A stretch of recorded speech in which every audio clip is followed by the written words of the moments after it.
Hello candidates. Times academy Bharatpur में आपका स्वागत है। आज हम आपके लिए इस वीडियो के माध्यम से लेकर आए हैं साइकोलॉजी के लिए यूनिट 3 से संबंधित टॉपिक के। यहाँ पर हम बात करेंगे आज बालकों के विकास के सिद्धांत से संबंधित कुछ महत्वपूर्ण प्रश्नोत्तर के बारे में। ठीक है, जो परीक्षा के दृष्टि से बहुत ज़्यादा इम्पोर्टेंट हैं। ठीक है, और बहुत ज़्यादा इम्पोर्टेंट्स होने के कारण हमने यहाँ पर इसमें वीडियो के माध्यम से आपको यहाँ पर उन क्वेश्चंस को बताने का प्रयास किया है जिससे आपकी तैयारी बेहतर हो सके। ठीक है, तो इस क्लास के माध्यम से हम यहाँ पर चर्चा करेंगे कुछ टॉपिक्स के बारे में। उनको मैं आपके लिए सबसे पहले बता देता हूँ कौन कौन से टॉपिक्स हैं जिनके बारे में हम यहाँ पर चर्चा करने वाले हैं। ठीक है, तो देखिए, सबसे पहले हम बाल विकास, उसके बाद बाल विकास के क्षेत्र, उसके बाद बाल विकास के सिद्धांत, उसके बाद बाल विकास की प्रकृति, और नेक्स्ट उसके बाद बालकों के अध्ययन की विधियाँ से संबंधित जो इम्पोर्टेंट क्वेश्चंस यहाँ पर बनते हैं उन क्वेश्चंस की यहाँ पर चर्चा करेंगे। ठीक है, तो बिना किसी देर किए हुए शुरू करते हैं हम आज की यह क्लास।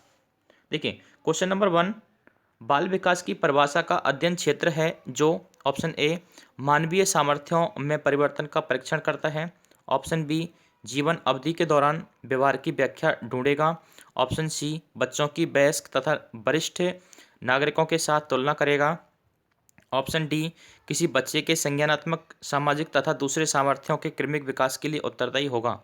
तो यहाँ पर इसका करेक्ट ऑप्शन हो जाएगा ऑप्शन डी। ठीक है, इट मीन्स किसी बच्चे के संज्ञानात्मक सामाजिक तथा दूसरे सामर्थ्यों के क्रमिक विकास के लिए उत्तरदायी होगा। ठीक है, क्वेश्चन नंबर 1 की व्याख्या देखिए, क्लेरिफिकेशन। बाल विकास मनुष्य के जन्म से लेकर किशोरावस्था के अंत तक उनमें होने वाले जैविक और मनोवैज्ञानिक परिवर्तनों को कहते हैं। जब वे धीरे धीरे निर्भरता से और अधिक स्वायत्तता की ओर बढ़ते हैं, अर्थात किसी बच्चे में संज्ञानात्मक, सामाजिक तथा नैतिकता के क्रमिक विकास को बाल विकास कहा जाता है, जो एक दूसरे के क्रमिक विकास के लिए उत्तरदायी होते हैं। नेक्स्ट है क्वेश्चन नंबर 2, निरीक्षण विधि में किया जाता है। ऑप्शन ए अपना अध्ययन, ऑप्शन बी अपने व्यवहार का अध्ययन, ऑप्शन सी दूसरों के व्यवहार का अध्ययन, ऑप्शन डी व्यवहार विश्लेषण। तो यहाँ पर बताना है निरीक्षण विधि में किया जाता है। ठीक है, किसका अध्ययन किया जाता है? तो यहाँ पर राइट आंसर हो जाएगा ऑप्शन सी, यानी कि दूसरों के व्यवहार का अध्ययन। देखिए ऑप्शन सी देखिए, ऑप्शन सी देखिए, निरीक्षण प्रक्रिया में कोई व्यक्ति किसी दूसरे व्यक्ति के कार्यों की जांच करता है। किसकी जांच करता है? कार्यों की जांच करता है। निरीक्षण में स्वयं का मूल्यांकन करना पक्षपातपूर्ण होता है, इसलिए निरीक्षण विधि में दूसरों के व्यवहार का अध्ययन किया जाता है ताकि जांच पक्षतापूर्ण न होकर तटस्थ रहे। ठीक है, नेक्स्ट देखिए क्वेश्चन नंबर 3, बच्चे के विकास के सिद्धांतों को समझना शिक्षक की सहायता करता है। ऑप्शन ए शिक्षार्थियों की भिन्न अधिगम शैलियों को प्रभावी रूप से संबोधित करने में, ऑप्शन बी शिक्षार्थी की सामाजिक स्तर को पहचानने में, ऑप्शन सी शिक्षार्थी की आर्थिक पृष्ठभूमि को पहचानने में, ऑप्शन डी शिक्षार्थियों को क्या क्यों पढ़ाना चाहिए ये औचित्य स्थापित करने में। ऑप्शन ए यहाँ पर इसका राइट आंसर है। ठीक है, यानी शिक्षार्थियों की भिन्न अधिगम शैलियों को प्रभावी रूप से संबोधित करने में। देखिए इसकी व्याख्या देखिए, ये क्यों है? शिक्षार्थियों के विभिन्न अधिगम शैलियों को प्रभावी रूप से जानने के लिए बालकों के विकास के सिद्धांत को समझना शिक्षक के लिए अति आवश्यक होता है, क्योंकि व्यवहार को जाने बिना अधिगम प्रक्रिया नहीं चल सकती है। नेक्स्ट देखिए क्वेश्चन नंबर 4, केस अध्ययन विधि के संबंध में क्या सही नहीं है? ऑप्शन ए ये एक वैज्ञानिक विधि है, ऑप्शन बी यह विधि बहुत जटिल होती है, ऑप्शन सी यह सरल और सस्ती होती है, ऑप्शन डी यह कारण का पता लगाकर समस्याओं का निदान करती है। ठीक है, तो इसका यहाँ पर राइट आंसर हो जाएगा ऑप्शन बी। ठीक है, बी इज यहाँ पर B is right answer, B यहाँ पर राइट आंसर है। यह विधि बहुत जटिल होती है। ठीक है, केस अध्ययन विधि कैसी होती है? जटिल होती है। नेक्स्ट देखिए इसकी व्याख्या, व्याख्या की हम बात करते हैं। केस अध्ययन एक वैज्ञानिक विधि है जिसके द्वारा किसी समस्या का समाधान किया जाता है। ये बहुत ही सरल एवं सस्ती विधि होती है। इसमें किसी घटना को उपकरण के रूप में प्रयोग किया जाता है। ठीक है, नेक्स्ट बात करते हैं क्वेश्चन नंबर 5 की। बालक के व्यक्तिगत अध्ययन की मनोवैज्ञानिक विधि है। Option A rating scale, option B प्रश्नावली, option C case study, option D प्रयोगात्मक विधि। तो इसका सही आंसर हो जाएगा केस स्टडी। व्याख्या देखिए इसकी। बालक के व्यक्तिगत अध्ययन की मनोवैज्ञानिक विधि केस स्टडी है। ठीक है, नेक्स्ट देखिए क्वेश्चन नंबर 6 है। कक्षा का एक शरारती बालक अन्य छात्रों को परेशान करता है। एक अध्यापक को उसकी समस्या का कारण जानने हेतु किस विधि का प्रयोग करना चाहिए? ऑप्शन ए सर्वेक्षण विधि, ऑप्शन बी व्यक्तिगत अध्ययन विधि, ऑप्शन सी प्रायोगिक विधि, ऑप्शन डी पर्यवेक्षण विधि। तो यहाँ पर राइट आंसर हो जाएगा व्यक्तिगत अध्ययन विधि। देखिए इसकी व्याख्या देखिए। व्यक्तिगत अध्ययन विधि द्वारा किसी छात्र, ठीक है, व्यक्तिगत अध्ययन विधि द्वारा किसी छात्र व्यक्ति के गुण एवं दोष का अध्ययन कर सकते हैं। अगर किसी छात्र में व्यक्तिगत दोष हैं, जैसे समस्या उत्पन्न होती है, तो इस विधि द्वारा उसके दोष को दूर किया जा सकता है। Option B is right answer. Option B यहाँ पर बिल्कुल राइट आंसर है। ठीक है, नेक्स्ट बात करते हैं क्वेश्चन नंबर 7 की। देखिए, सीमा हर पाठ को बहुत जल्दी सीख लेती है, जबकि लीना उसे सीखने में ज़्यादा समय लेती है। ये विकास के रिक्त स्थान किस सिद्धांत को दर्शाता है? ठीक है, तो यहाँ पर देखिए ऑप्शन ए व्यक्तिक भिन्नता, ऑप्शन बी अंतर संबंध, ऑप्शन सी निरंतरता, ऑप्शन डी सामान्य से विशिष्ट की ओर। तो यहाँ पर ऑप्शन ए बिल्कुल राइट आंसर है, व्यक्तिक भिन्नता। इसकी व्याख्या देखिए। सीमा हर पाठ को बहुत जल्दी सीख लेती है, जबकि लीना उसे सीखने में ज़्यादा समय लेती है। ये विकास के व्यक्तिक भिन्नता सिद्धांत को दर्शाता है। व्यक्तिक भिन्नता के कारण विद्यार्थियों के सीखने की गति, दर या प्रकृति में अंतर हो सकता है। नेक्स्ट देखिए क्वेश्चन नंबर 8 है। शिक्षण अधिगम प्रक्रिया में व्यक्तिगत रूप से ध्यान देना महत्वपूर्ण है, क्योंकि ऑप्शन ए शिक्षार्थी हमेशा समूह में ही बेहतर सीखते हैं, ऑप्शन बी शिक्षक प्रशिक्षण कार्यक्रमों में ऐसा बताया गया है, ऑप्शन सी इससे प्रत्येक शिक्षार्थी को अनुशासित करने के लिए शिक्षकों को बेहतर अवसर मिलते हैं, ऑप्शन डी बच्चों की विकास दर भिन्न होती है और वे भिन्न तरीकों से सीख सकते हैं। ठीक है, तो यहाँ पर इसका राइट आंसर देखिए। इसका राइट आंसर हो जाएगा ऑप्शन डी। ठीक है, ऑप्शन डी यहाँ पर इसका राइट आंसर है। ऑप्शन डी यहाँ पर इसका राइट आंसर रहेगा। ठीक है, तो इसकी व्याख्या जो दे रखी है इसको देख लेते हैं। शिक्षण अधिगम प्रक्रिया में व्यक्तिगत रूप से ध्यान देना महत्वपूर्ण है, क्योंकि बच्चों की विकास दर भिन्न होती है और वे भिन्न तरीकों से सीख सकते हैं। नेक्स्ट देखिए क्वेश्चन नंबर 9। मनोसामाजिक सिद्धांत निम्नलिखित में से किस पर बल देता है? ऑप्शन ए उद्दीपन व प्रतिक्रिया पर, ऑप्शन बी लिंगीय व प्रसुप्ति स्तर पर, ऑप्शन सी उद्यम के मुकाबले हीनता स्तर पर, ऑप्शन डी क्रिया प्रसूत सक्रिय अनुबंधन पर। तो यहाँ पर इसका राइट आंसर हो जाएगा ऑप्शन सी। ठीक है, इट मीन से उद्यम के मुकाबले में हीनता स्तर पर। ठीक है, इसका क्लेरिफिकेशन देखिए। इसकी व्याख्या देखिए। एरिक्सन द्वारा विकास को मनोसामाजिक सिद्धांत दिया गया। एरिक्सन के अनुसार यह चौथा विकासात्मक चरण है जो बाल्यावस्था के मध्य में परिलक्षित होती है। बालक द्वारा की गई पहल से वह नए अनुभवों के संपर्क में आता है, और जैसे जैसे वह अपने बचपन के मध्य और अंत तक पहुंचता है, तब वह अपनी ऊर्जा को बौद्धिक कौशल और ज्ञान से हासिल करने की दिशा में मोड़ देता है। ठीक है, तो यहाँ पर देखिए नेक्स्ट है अगला क्वेश्चन नंबर 10। क्वेश्चन नंबर 10 देखिए यहाँ पर।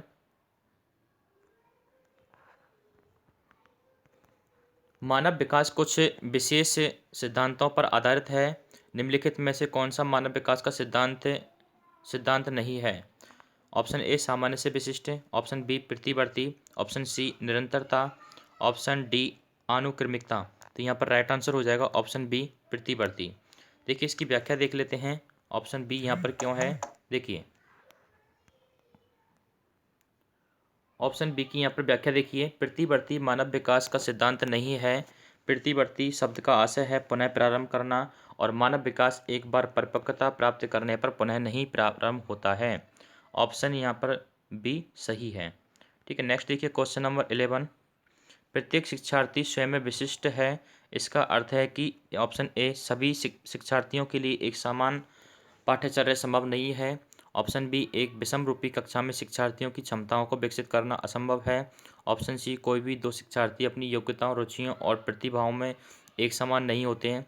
ऑप्शन डी शिक्षार्थियों में ना तो कोई समान विशेषताएं होती हैं और ना ही उसके लक्ष्य समान होते हैं। तो यहाँ पर इसका राइट आंसर है ऑप्शन सी, कोई भी दो शिक्षार्थी अपनी योग्यताओं, रुचियों और प्रतिभाओं में एक समान नहीं होते हैं। इसकी व्याख्या देखिए, क्यों प्रत्येक शिक्षार्थी स्वयं में विशिष्ट है। इसका आशय यह है कि प्रत्येक शिक्षार्थी किसी न किसी विषय में योग्य होगा, अर्थात कोई भी दो शिक्षार्थी अपनी योग्यता, रुचि और प्रतिभा में एक जैसे यानी एक समान नहीं होते हैं। ठीक है, नेक्स्ट देखिए क्वेश्चन नंबर 12। बच्चे के विकास के सिद्धांतों को समझना शिक्षक की सहायता करता है। ऑप्शन ए शिक्षार्थियों को क्यों पढ़ाना चाहिए, ये औचित्य स्थापित करने में। ऑप्शन बी शिक्षार्थियों की भिन्न अधिगम शैलियों को प्रभावी रूप में संबोधित करने में। ऑप्शन सी शिक्षार्थी के सामाजिक स्तर को पहचानने में। ऑप्शन डी शिक्षार्थी की आर्थिक पृष्ठभूमि को पहचानने में। ठीक है, तो इसके यहाँ पर राइट आंसर हो जाएगा ऑप्शन बी। ठीक है, option B is here right answer. Option B यहाँ पर राइट आंसर है। देखिए, शिक्षार्थियों की भिन्न अधिगम शैलियों को प्रभावी रूप में संबोधित करने में। ठीक है, नेक्स्ट देखिए क्वेश्चन नंबर 12 की व्याख्या देख लेते हैं हम। बी बच्चों के विकास के सिद्धांत को समझना शिक्षक के लिए अत्यंत आवश्यक है। बी बच्चों के विकास के सिद्धांत को समझना शिक्षक के लिए अत्यंत आवश्यक है। इसके माध्यम से शिक्षक बच्चों की रुचियों, व्यवहारों, संवेगों आदि को सही दिशा में निर्देशित कर सकता है। उनकी आवश्यकताओं को ध्यान में रखकर अपने शिक्षण शैलियों का निर्माण कर सकता है एवं उन्हें प्रभावी रूप से संचालित कर सकता है। नेक्स्ट देखिए क्वेश्चन नंबर 13। व्यक्तिक शिक्षार्थी एक दूसरे से रिक्त स्थान में भिन्न होते हैं। ऑप्शन ए विकास क्रम। ऑप्शन बी विकास की सामान्य क्षमता। ऑप्शन सी बुद्धि एवं विकास के सिद्धांतों। ऑप्शन डी विकास की दर। तो यहाँ पर इसका राइट आंसर हो जाएगा ऑप्शन डी विकास की दर। इसकी व्याख्या देखिए, व्यक्तिक विभिन्नताओं का सिद्धांत कहता है कि प्रत्येक बालकों व बालिकाओं के विकास का अपना एक स्वयं का स्वरूप होता है। इनके सामाजिक, शारीरिक, मानसिक आदि का विकास दर भिन्न भिन्न होता है, इसलिए समवयस्कों में भी व्यक्तिक भिन्नताएं होती हैं। नेक्स्ट देखिए क्वेश्चन नंबर 14। पूर्व विद्यालय में पहली बार आया बच्चा मुक्त रूप से चिल्लाता है। 2 वर्ष पश्चात वही बच्चा जब प्रारंभिक विद्यालय में पहली बार जाता है तो अपना तनाव चिल्लाकर व्यक्त नहीं करता, अपितु उसके कंधे व गर्दन की पेशियां तन जाती हैं। उसकी इस व्यवहारिक परिवर्तन का क्या सैद्धांतिक आधार हो सकता है। ऑप्शन ए विकास क्रमिक प्रकार से होता है। ऑप्शन बी विकास निरंतरीय होता रहता है। ऑप्शन सी अलग अलग लोगों में विकास भी भिन्न रूप से होता है। ऑप्शन डी विभेद व एकीकरण विकास के लक्षण हैं। तो यहाँ पर इसका राइट आंसर हो जाएगा ऑप्शन डी। ठीक है, यानी विभेद व एकीकरण विकास के लक्षण हैं। ठीक है, नेक्स्ट देखिए इसकी व्याख्या देखिए, डी क्यों है। किसी पूर्व विद्यालय में पहली बार आया बच्चा मुक्त रूप से चिल्लाता है। 2 वर्ष पश्चात वही बच्चा जब प्रारंभिक विद्यालय में पहली बार जाता है तो अपना तनाव चिल्लाकर व्यक्त नहीं करता, अब तो उसके कंधे व गर्दन की पेशियां तन जाती हैं। उसके इस व्यवहारिक परिवर्तन का सैद्धांतिक आधार विभेद व एकीकरण विकास के लक्षण हैं, अर्थात उस बच्चे के विभेद विश्लेषण, जांच, पदच्छेद तथा एकीकरण, एकीभाव, संधिकरण के विकास के लक्षण के अनुसार हैं। नेक्स्ट देखिए क्वेश्चन नंबर 15। एक बच्चा अपनी मातृभाषा सीख रहा है व दूसरा बच्चा वही भाषा द्वितीय भाषा के रूप में सीख रहा है। दोनों निम्नलिखित में से कौन सी समान प्रकार की त्रुटि कर सकते हैं। ऑप्शन ए अधिकाधिक सामान्यीकरण। ऑप्शन बी सरलीकरण। ऑप्शन सी विकासात्मक। ऑप्शन डी अत्यधिक संशुद्धता।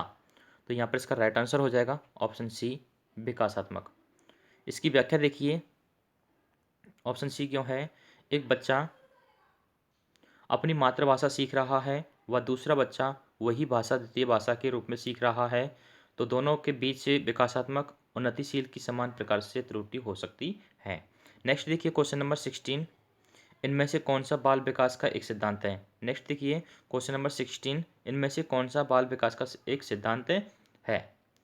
तो ऑप्शन ए, विकास परिपक्वन तथा अनुभव के बीच अन्योन्य क्रिया की वजह से घटित होता है। ऑप्शन बी, अनुभव विकास का एकमात्र निर्धारक है। ऑप्शन सी, विकास प्रबलन तथा दंड के द्वारा सुनिश्चित किया जाता है। ऑप्शन डी, विकास प्रत्येक बच्चे की गति का सही ढंग से अनुमान लगा सकता है। ठीक है, तो इसके आंसर को हम यहाँ पर जानते हैं। ठीक है, तो यहाँ पर इसका राइट आंसर हो जाएगा ऑप्शन ए। ऑप्शन ए यहाँ पर राइट आंसर है, यानी कि विकास परिपक्वन तथा अनुभव के बीच अन्योन्य क्रिया की वजह से घटित होता है। ठीक है, विकास परिपक्वन तथा अनुभव के बीच अन्योन्य क्रिया की वजह से घटित होता है। ठीक है, नेक्स्ट देखिए, हम अगले क्वेश्चन की बात करते हैं। देखिए, इसकी व्याख्या देख लीजिए, ए क्यों है, ऑप्शन ए यहाँ पर क्यों राइट आंसर है। तो देखिए, एक क्रिया का अपने में पूर्ण होना जिसके आधार पर नवीन क्रिया सीखी जा सके परिपक्वता कहलाती है। परिपक्वता अनुभव व अधिगम के फलस्वरूप आती है और मनुष्य का विकास होता है। इसलिए कहा जाता है कि विकास परिपक्वन व अनुभव के बीच अन्योन्य क्रिया की वजह से घटित होता है। ठीक है, दोबारा से देख लीजिए, एक क्यों है, एक क्रिया का अपने में पूर्ण होना जिसके आधार पर नवीन क्रिया सीखी जा सके परिपक्वता कहलाती है। परिपक्वता अनुभव व अधिगम के फलस्वरूप आती है और मनुष्य का विकास होता है। इसलिए कहा जाता है कि विकास परिपक्वन व अनुभव के बीच अन्योन्य क्रिया की वजह से घटित होता है। ठीक है, नेक्स्ट देखिए क्वेश्चन नंबर 17। निम्नलिखित में से कौन सा बाल विकास का एक सिद्धांत नहीं है। ऑप्शन ए, सभी विकास एक क्रम का पालन करते हैं। ऑप्शन बी, विकास के सभी क्षेत्र महत्वपूर्ण हैं। ऑप्शन सी, सभी विकास परिपक्वन तथा अनुभव की अंतःक्रिया का परिणाम होते हैं। ऑप्शन डी, सभी विकास तथा अधिगम एक समान गति से आगे बढ़ते हैं। ठीक है, तो यहाँ पर इसका राइट आंसर हो जाएगा ऑप्शन डी, यानी कि सभी विकास तथा अधिगम एक समान गति से आगे बढ़ते हैं। ठीक है, नेक्स्ट देखिए, डी क्यों है यहाँ पर, सभी विकास तथा अधिगम एक समान गति से आगे बढ़ते हैं। यह सिद्धांत गलत है क्योंकि अधिगम व्यवहार में उत्तरोत्तर अनुकूलन की एक प्रक्रिया है, जबकि विकास वृद्धि के फलस्वरूप शरीर के विभिन्न अंगों में आए परिवर्तनों के संगठन से है। नेक्स्ट देखिए क्वेश्चन नंबर 18। विकास रिक्त स्थान से रिक्त स्थान की ओर बढ़ता है। ऑप्शन ए, सामान्य से विशिष्ट। ठीक है, ऑप्शन बी, जटिल से कठिन। ऑप्शन सी, विशिष्ट से सामान्य। और ऑप्शन डी, साधारण से आसान। तो यहाँ पर ए इसका राइट आंसर है। ठीक है, ए यहाँ पर इसका राइट आंसर है, सामान्य से विशिष्ट। सामान्य से विशिष्ट। ठीक है, ए आंसर क्यों यहाँ पर देखिए, विकास सामान्य से विशिष्ट की ओर बढ़ता है। उदाहरणार्थ, नवजात शिशु अपने शरीर के किसी एक अंग का संचालन करने से पूर्व अपने शरीर का संचालन करता है और किसी अन्य विशेष वस्तु की ओर इशारा करने से पूर्व अपने हाथों को सामान्य रूप से चलाता है। नेक्स्ट देखिए क्वेश्चन नंबर 19। विकास के बारे में निम्नलिखित में से कौन सा एक कथन नहीं है। ऑप्शन ए, विकासात्मक परिवर्तन एक सीधी रेखा में आगे जाते हैं। ऑप्शन बी, विकास जन्म से किशोरावस्था तक आगे की ओर बढ़ता है और फिर पीछे की ओर। ऑप्शन सी, विकास भिन्न व्यक्तियों में भिन्न गति से होता है। ऑप्शन डी, विकास जन्म से किशोरावस्था तक बहुत तीव्र गति से होता है और उसके बाद रुक जाता है। तो यहाँ पर इसका बी राइट आंसर है, विकास जन्म से किशोरावस्था तक आगे की ओर बढ़ता है और फिर पीछे की ओर। ठीक है, यह कथन सही नहीं है। व्याख्या देखिए इसकी क्यों, विकास निरंतर चलने वाली प्रक्रिया है जो जन्म से मृत्यु पर्यंत तक चलती रहती है। अतः दिए गए कथनों में विकास जन्म से किशोरावस्था तक आगे की ओर बढ़ता है और फिर पीछे की ओर, यह कथन गलत है। ऑप्शन यहाँ पर बी सही है। ठीक है, नेक्स्ट देखिए क्वेश्चन नंबर 20। निम्नलिखित विकास के सिद्धांतों का उनके सही वर्णन से मिलान कीजिए। एक तरफ सिद्धांत दे रखा है, दूसरी ओर उसका वर्णन है। ठीक है, तो इनको सही मिलान करना है। पहला ऑप्शन है ए, समीप दूर अभिमुख दिशा, और इसका ऑप्शन दे रखा है यहाँ पर विभिन्न बच्चे भिन्न भिन्न दर से बढ़ते हैं। और यहाँ पर बी सिद्धांत देखिए, श्रेय पदाभिमुख दिशा। और सेकंड ऑप्शन देखिए, यहाँ पर वर्णन दे रखा है सिर से पैर का क्रम। ऑप्शन सी देखिए, अंतर वैयक्तिक भिन्नताएं। और यहाँ पर ऑप्शन थर्ड दे रखा है यहाँ पर वर्णन के रूप में, किसी अकेले बच्चे में विकास की दर विकास के एक क्षेत्र की अपेक्षा दूसरी में भिन्न हो सकती है। ठीक है, यहाँ पर वर्णन दे रखा है थर्ड, किसी अकेले बच्चे में विकास की दर विकास से के एक क्षेत्र की अपेक्षा दूसरे में भिन्न हो सकती है। ठीक है, दूसरी में भिन्न हो सकती है, ये दे रखा है। और नेक्स्ट हम बात करते हैं, ऑप्शन डी दे रखा है अंतर व्यक्तिक भिन्नताएं, और इसका फोर्थ दे रखा है शरीर के केंद्र से बाहर की ओर, और फिफ्थ दे रखा है सरल से जटिल की ओर वृद्धि। तो यहाँ पर इसका राइट आंसर हो जाएगा ऑप्शन ए। ठीक है, ऑप्शन ए सही है। इट मीन से समीप दूर अभिमुख दिशा होती है शरीर के केंद्र से बाहर की ओर। ठीक है, श्रेय पदाभिमुख शिक्षा होती है सिर से पैर का क्रम। और नेक्स्ट देखिए, अंतर व्यक्तिक भिन्नताएं होती है विभिन्न बच्चे भिन्न भिन्न दर से बढ़ते हैं। और नेक्स्ट है अंतर व्यक्तिक भिन्नताएं किसी अकेले बच्चे में विकास की दर विकास के एक क्षेत्र की अपेक्षा दूसरी में भिन्न हो सकती है। ठीक है, ये इसका राइट आंसर है। नेक्स्ट देखिए क्वेश्चन नंबर 21, विकास के सिद्धांतों के बारे में निम्नलिखित में से कौन सा कथन गलत है। ऑप्शन ए देखिए यहाँ पर, ऑप्शन ए, विकास एक परिमाणात्मक प्रक्रिया है जिसका ठीक ठाक मापन हो सकता है। ऑप्शन बी, विकास परिपक्वन और अधिगम पर आधारित होता है। ऑप्शन सी, विकास वंशानुगतता और वातावरण के बीच सतत अन्योन्य क्रिया से होता है। ऑप्शन डी, प्रत्येक बच्चा विकास के चरणों से गुजरता है फिर भी बच्चों में व्यक्तिगत भिन्नताएं बहुत होती हैं। तो ए यहाँ पर राइट आंसर है। इसकी व्याख्या देख लीजिए, क्यों विकास का अर्थ व्यापक है, शारीरिक विकास के साथ बौद्धिक, सामाजिक, संवेगात्मक, नैतिक आदि विकास भी होता है। विकास के परिवर्तनों को सिर्फ अवलोकित किया जा सकता है, जैसे आंतरिक परिवर्तनों एवं योग्यताओं को केवल अवलोकित किया जा सकता है। इसका मापन नहीं किया जा सकता है क्योंकि विकास गुणात्मक परिवर्तन है, न कि मात्रात्मक या परिमाणात्मक। ठीक है, नेक्स्ट देखिए क्वेश्चन नंबर 22, विकास का श्रेय पदाभिमुख दिशा सिद्धांत व्याख्या करता है कि विकास इस प्रकार आगे बढ़ता है। ऑप्शन ए, सामान्य से विशिष्ट कार्यों की ओर। ऑप्शन बी, भिन्न से एकीकृत कार्यों की ओर। ऑप्शन सी, सिर से पैर की ओर। ऑप्शन डी, ग्रामीण से शहरी क्षेत्रों की ओर। तो इसका ऑप्शन सी यहाँ पर जो है सही आंसर है, सिर से पैर की ओर। इसकी व्याख्या देख लीजिए, क्यों सी देखिए, श्रेय पदा अभिमुख मस्तको अधमुखी में शारीरिक विकास से सिर से पैर की दिशा में होता है।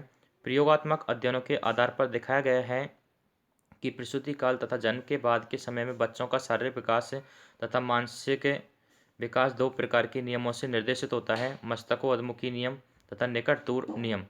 इन दोनों नियमों को मिलाकर एक साथ विकासात्मक दिशा का नियम कहा जाता है।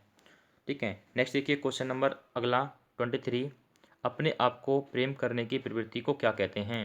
ठीक है, ऑप्शन ए, आत्म केंद्रित प्रवृत्ति, आत्म केंद्रित। दूसरा बी, अहंकारी प्रवृत्ति।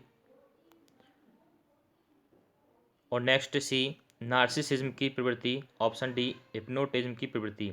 तो इसे कहते हैं नार्सिसिज्म, नार्सिसिज्म की प्रवृत्ति। ठीक, तो यहाँ पर इसका सी राइट आंसर है। नेक्स्ट अगले क्वेश्चन की हम बात करते हैं, उससे पहले इसका क्लैरिफिकेशन देख लीजिए, इसकी व्याख्या देख लीजिए। सी, मनोवैज्ञानिक फ्रायड ने यूनानी पौराणिक कथा के आधार पर स्वप्रेम की भावना के लिए नार्सिसिज्म अर्थात अपने आप को प्रेम करने की प्रवृत्ति शब्द का प्रयोग किया है। पौराणिक कथा में नार्सिसिस्ट नामक व्यक्ति को अपने शरीर से प्रेम करते हुए दिखाया गया है। इस तरह की भावना शिशु में उच्च स्तर की होती है।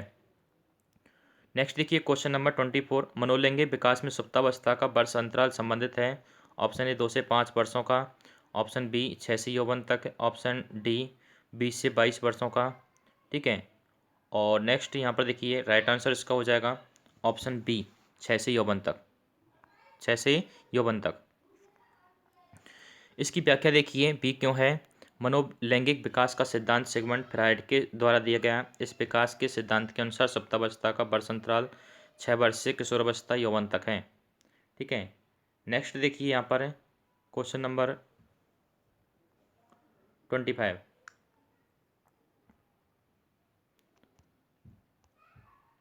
विकास के मनोसामाजिक सिद्धांत का प्रतिपादन ने किया था। तो यहाँ पर प्रतिपादक बताना है, किसने प्रतिपादन किया है, विकास के मनोसामाजिक सिद्धांत का प्रतिपादन किसने किया ये बताना है। ऑप्शन ए यहाँ पर है Erikson, option B Freud, option C Kohler, option D बार्सन। तो यहाँ पर इसका राइट आंसर हो जाएगा एरिक्सन। ठीक है, इसकी व्याख्या देखिए, विकास के मनोसामाजिक के सिद्धांत का प्रतिपादन सन 1950 में एरिक्सन ने किया था। इनका मानना था कि विकास में जैविक कारकों की अपेक्षा सामाजिक कारकों की महत्वपूर्ण भूमिका होती है। एरिक्सन के सिद्धांत के अनुसार पूरा जीवन विकास के 8 चरणों से होकर गुजरता है। प्रत्येक चरण में एक विशिष्ट विकासात्मक मानक होता है जिसे पूरा करने में आने वाली समस्याओं का समाधान करना आवश्यक होता है। एरिक्सन के अनुसार समस्या कोई संकट नहीं होती है, बल्कि संवेदनशीलता और सामर्थ्य को बढ़ाने वाला महत्वपूर्ण बिंदु होती है। नेक्स्ट देखिए, क्वेश्चन नंबर 26 है, निम्नलिखित में से कौन सा वृद्धि और विकास के सिद्धांतों से संबंधित नहीं है? ऑप्शन ए निरंतरता का सिद्धांत, ऑप्शन बी वर्गीकरण का सिद्धांत, ऑप्शन सी समन्वय का सिद्धांत, ऑप्शन डी व्यक्तिकता का सिद्धांत। तो यहाँ पर इसका राइट आंसर हो जाएगा ऑप्शन बी वर्गीकरण का सिद्धांत। ठीक है, इसकी व्याख्या देख लीजिए, बी क्यों है। वृद्धि एवं विकास सतत चलने वाली एक ऐसी प्रक्रिया है जो बालक को असहाय शिशु से आत्मनिर्भर प्रौढ़ बनाती है। विकास के सिद्धांत निम्नवत हैं जिससे विकास की प्रक्रिया नियंत्रित होती है। तो इसके जो सिद्धांत हैं देखिए, निरंतरता का सिद्धांत पहला होता है, दूसरा होता है समन्वय का सिद्धांत, एकीकरण का सिद्धांत भी कहते हैं इसे, तीसरा होता है व्यक्तिकता का सिद्धांत है, और चौथा होता है वंशानुक्रम व वातावरण के अंतःक्रिया का सिद्धांत है, और अगला होता है विकास क्रम का सिद्धांत। ठीक है, नेक्स्ट देखिए, यहाँ पर देखा है वर्गीकरण का सिद्धांत विकास का सिद्धांत नहीं है। नेक्स्ट देखिए क्वेश्चन नंबर 27, मानव व्यक्तित्व के मनोलैंगिक विकास को निम्न में किसने महत्व दिया था? Option A Comenius, option B Hall, option C Hollingworth, option D Freud. तो यहाँ पर इसका राइट आंसर हो जाएगा डी फ्राइड। ठीक है, इसकी व्याख्या देखिए, व्यक्तित्व की व्याख्या के लिए सिगमंड फ्राइड ने सर्वप्रथम मनोविश्लेषणात्मक सिद्धांत का प्रतिपादन किया। फ्राइड ने व्यक्ति के मनोलैंगिक विकास के संदर्भ में मुख्य रूप से 5 अवस्थाओं का उल्लेख किया है। पहली है मुखी अवस्था, दूसरी गुदी अवस्था, तीसरी लैंगिक अवस्था, चौथी अदृश्य अवस्था, पांचवी जन्नेंद्रिय अवस्था। नेक्स्ट देखिए क्वेश्चन नंबर 28 है, निम्न में से कौन सा विकास का सिद्धांत नहीं है? ऑप्शन ए अनुकूलित प्रत्यावर्तन का सिद्धांत है, ऑप्शन बी निरंतर विकास का सिद्धांत है, ऑप्शन सी परस्पर संबंध का सिद्धांत है, ऑप्शन डी समान प्रतिमान का सिद्धांत। ठीक है, तो यहाँ पर ए इसका राइट आंसर है। ठीक है, अनुकूलित प्रत्यावर्तन का सिद्धांत। ऑप्शन ए क्यों है यहाँ पर देख लीजिए, निरंतर विकास का सिद्धांत है, परस्पर संबंध का सिद्धांत, समान प्रतिमान का सिद्धांत, वंशानुक्रम तथा वातावरण की अंतःक्रिया का सिद्धांत, परिमार्जितता का सिद्धांत, एकीकरण का सिद्धांत, मस्तको अधमुखी का सिद्धांत, केंद्र से निकट दूर का सिद्धांत, सामान्य से विशिष्ट प्रतिक्रियाओं का सिद्धांत, व्यक्तिगतता का सिद्धांत, विकास क्रम का सिद्धांत आदि विकास के सिद्धांत हैं, जबकि अनुकूलित प्रत्यावर्तन का सिद्धांत अधिगम से संबंधित है। नेक्स्ट देखिए क्वेश्चन नंबर 29, कौन सा अवृद्धि और विकास का सिद्धांत नहीं है? ऑप्शन ए समान प्रतिमान का सिद्धांत, ऑप्शन बी विशिष्ट के सामान्य क्रियाओं का सिद्धांत, ऑप्शन सी सतत विकास का सिद्धांत, ऑप्शन डी व्यक्तिगत भिन्नताओं का सिद्धांत। ठीक है, तो यहाँ पर इसका राइट आंसर हो जाएगा बी। ठीक है, इट मीन्स विशिष्ट से सामान्य क्रियाओं का सिद्धांत। इसकी व्याख्या देख लीजिए, क्यों है। अभिवृद्धि और विकास के सिद्धांत निम्नलिखित हैं, समान प्रतिमान का सिद्धांत, परस्पर संबंध का सिद्धांत, निरंतरता या सतत विकास का सिद्धांत है, व्यक्तिगत विभिन्नताओं का सिद्धांत, सामान्य से विशिष्ट प्रतिक्रियाओं का सिद्धांत है। ठीक है, यहाँ पर हम बता रहे हैं अभिवृद्धि और विकास के सिद्धांत। ठीक है, और नेक्स्ट होता है सामान्य से विशिष्ट प्रतिक्रियाओं का सिद्धांत है। इसके बाद नेक्स्ट होता है केंद्र से निकट दूर का सिद्धांत है। नेक्स्ट होता है मस्तको अधमुखी का सिद्धांत। नेक्स्ट होता है एकीकरण का सिद्धांत, और अगला परिमार्जितता का सिद्धांत आदि। ठीक है, नेक्स्ट हम बात करते हैं क्वेश्चन नंबर 30 की। विकास एक प्रक्रिया है। ऑप्शन ए खंडित, ऑप्शन बी निरंतर, ऑप्शन सी पूर्ण, ऑप्शन डी अपूर्ण। तो इसका राइट आंसर यहाँ पर हो जाएगा ऑप्शन बी, यानी कि निरंतर। ठीक है, और इसका राइट ऑप्शन बी क्यों है देखिए, विकास एक निरंतर चलने वाली प्रक्रिया है जो जन्म से मृत्यु तक निरंतर चलती रहती है। स्किनर के अनुसार विकास प्रक्रियाओं की निरंतरता का सिद्धांत केवल इस तथ्य पर बल देता है कि व्यक्ति में कोई आकस्मिक परिवर्तन नहीं होता। ठीक है, अब देखिए नेक्स्ट है क्वेश्चन नंबर 31, एक अध्यापक अध्यापिका ने पाया कि एक विद्यार्थी वर्ग बनाने में कठिनाई अनुभव कर रहा है। उसने अनुमान लगाया कि वह हीरे का चित्र बनाने में भी कठिनाई अनुभव करेगा। उसने निम्न में से किस सिद्धांत पर आधारित होकर यह अनुमान लगाया? ठीक है, ऑप्शन ए, विकास निरंतरीय होता रहता है। ऑप्शन बी, अलग अलग लोगों के लिए विकास की प्रक्रिया भी अलग अलग होती है। और नेक्स्ट है ऑप्शन सी, विकास एक व्यवस्थित क्रम में होने की प्रवृत्ति से संबद्ध है। ऑप्शन डी, विकास की प्रक्रिया एक उत्परिवर्तनीय प्रक्रिया है। तो यहाँ पर देखिए, ये क्वेश्चन हम आपके लिए छोड़ रहे हैं। इस क्वेश्चन का आंसर आपको यहाँ पर बताना है और उसके बाद हम कंटिन्यू रखेंगे अगले क्वेश्चन को यहाँ पर। तो गर्ल्स एंड गाइज, यहाँ पर हम आपके लिए ये वीडियो लेकर आए और आपके लिए बहुत ज़्यादा इम्पोर्टेंट है साइकोलॉजी के लिए। यहाँ पर आपको इसका आंसर यहाँ पर बताना है, ठीक है, और अगले वीडियो में हम इसका आंसर बताएंगे। तो इसका आंसर हम अगले वीडियो में बताने वाले हैं, तो इसके लिए लगातार आप हमारे चैनल के साथ बने रहिए, ठीक है। और यदि आप इस प्रकार की वीडियोज़, क्लासेज एंड लेक्चर्स लगातार यदि चाहते हैं तो आप हमारे टाइम्स एकेडमी भरतपुर चैनल को सब्सक्राइब कर लीजिए, जिससे जो भी हम यहाँ पर लेटेस्ट अपडेट आपके लिए प्रोवाइड करें वो सबसे पहले आप तक पहुँच सकें। तो आज के लिए बस इतना ही। अगले वीडियो में हम फिर मिलेंगे एक नए टॉपिक के साथ, नए क्वेश्चंस के साथ। तब तक के लिए थैंक यू, गुड बाय, धन्यवाद।